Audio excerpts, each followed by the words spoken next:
Vou voltar com a Juliana. Juliana, a gente estava falando aqui da importância política de endereçar este tema e o governo federal percebendo isso, lançando esse programa amanhã. Para onde deve ir esse debate? Qual é o seu termômetro de como a política vai lidar com esse debate? Acho que cada um vai apresentar ali, a gente tem uma série de candidatos, né, qual é a sua solução, mas eu acho que o mais importante para a gente discutir, Thaís, e que essa pesquisa reflete muito é, primeiro, a dimensão do crime organizado aqui no Brasil não é um problema só do Brasil, é um problema de vários países da América do Sul, é um problema dos Estados Unidos, de outros países também, mas é um grande problema, porque a gente está falando de facções que interagem entre elas dentro do país e para fora do país e do Brasil também.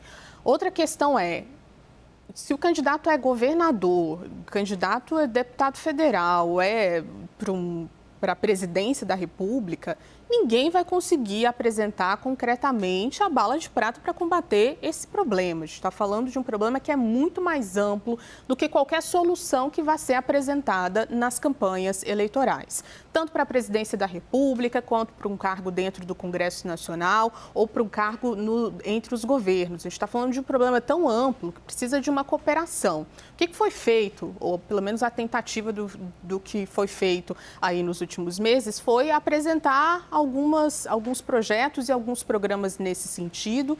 E aí o que a gente viu foi a política entrar e travar esse embate, né? Entrar na PEC da Segurança Pública e travar uma concordância ali, um caminho de consenso entre governadores e o próprio executivo. Entrou no PL antifacção, a gente viu o tamanho do debate lá dentro do Congresso Nacional para entender quem tinha que ser relator ou não, da direita ou da esquerda, ou do governo de Tarcísio de Freitas, ou de fora do governo do Tarcísio de Freitas.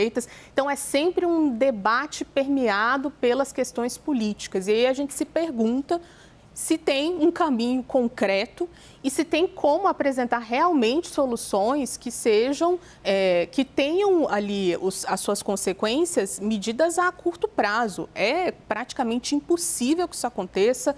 Tem o Ministério da Justiça agora dizendo já isso, olha, a gente está apresentando aqui um programa, mas é a longo prazo, como naturalmente qualquer programa precisa acontecer e precisa dar resultado a longo prazo.